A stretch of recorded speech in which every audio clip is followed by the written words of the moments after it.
সবাই বলে মৌরালা মাছ সাজিয়ে বসিয়ে রান্না করা। কিভাবে রান্না করে আমি আগে জানতাম না, তবে খুব টেস্টি। দেখে নাও রেসিপিটা, চলো। এই দেখো গাছের বেগুন তুলে নিয়ে চলে এসেছি। একটু আগে কাটা ছিল বলে কালো হয়ে গেল, তাই লম্বা লম্বা করে বেগুনটা কেটে নিলাম। আর একটা আলু লম্বা লম্বা করে একইভাবে কেটে নিলাম। আর ছোট্ট একটা আলু ছিল, আর একটা টমেটো গোটা লম্বা লম্বা করে কেটে নিলাম। টমেটোটাও একটাই ছিল। আর ছোট ছোট পেঁয়াজ ছিল দুটো পেঁয়াজকে ঠিক লম্বা লম্বা করে টুকরো টুকরো করে নিয়েছি। এরপর একটা কাঁচা লঙ্কা মানে লাল রঙের চিড়ে দিলাম। চিড়ে লঙ্কা 4-5টা চিড়ে দিলে খুব সুন্দর খেতে লাগে, তো ঝাল হয়ে যাবে বলে আমি একটাই দিলাম। আর এই আগে থেকে বেছে নেওয়া মৌরালা মাছগুলো নুন হলুদ মাখিয়ে রেখেছিলাম, সেগুলোও দিয়ে দিলাম। আন্দাজ মতো একটু নুন, আন্দাজ মতো 1 চামচ আন্দাজ হলুদ। আর এই সর্ষে বাটাটা তোমাদের দেখালাম না, ভিডিওটা বড় হয়ে যাবে বলে। তো এই সর্ষে বাটা 4 চামচ আন্দাজ আমি দিয়ে নিলাম। তোমরা পরিমাণ মতো বাড়া কমা করতে পারো। আমার যেহেতু অল্প অল্প জিনিস তাই অল্পই দিলাম।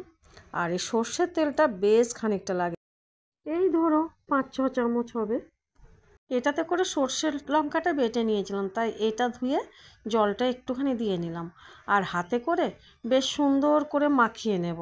মাখিয়ে নেওয়া দেখো আমার প্রায় হয়ে গেছে, অনেকক্ষণ ধরে মাখিয়ে নিলাম। আর ওপর থেকে সুন্দর করে একটু লঙ্কা মানে রঙটা হবে বলে মানে কালারটা আসবে বলে একটু লাল লঙ্কা ওর সাথে মিশিয়ে দিলাম। বেশ সুন্দর করে মেখে নিয়েছি। তারপরে একটুখানি হাতটা ধুয়ে জলটুকু দিয়ে দিলাম। আর জল দেব না কিন্তু, এটাই জল বেরিয়ে যাবে, সুন্দর করে সেদ্ধও হয়ে যাবে।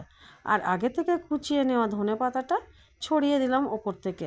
দেখো গ্যাসটা আমার ধরিয়ে রেখেছিলাম, এবার কড়াইটা আমি বসিয়ে দিলাম। যে খুব অল্প সময় লাগে, কিন্তু বেশি সময় প্রয়োজন নেই। ঢাকাটা দিয়ে নিলাম। দেখো এই দেখো ঢাকাটা খুলে দেখিয়ে দিলাম, ফুটে ফুটে গেছে, মানে রান্নাটা আমার কমপ্লিট। এবার আমি আঁচটা কমিয়ে দিয়ে অফ করে দিয়েছি, নামিয়ে নিয়েছি। দেখো এবার ভাতের থালায় তোমাদের পরিবেশন করে দেখিয়ে দিচ্ছি।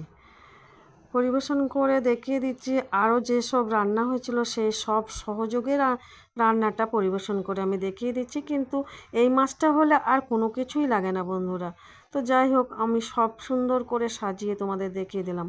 পরিবেশনটা কেমন হলো, আমার রান্নাটা কেমন লাগলো অবশ্যই কমেন্ট করে জানাবে।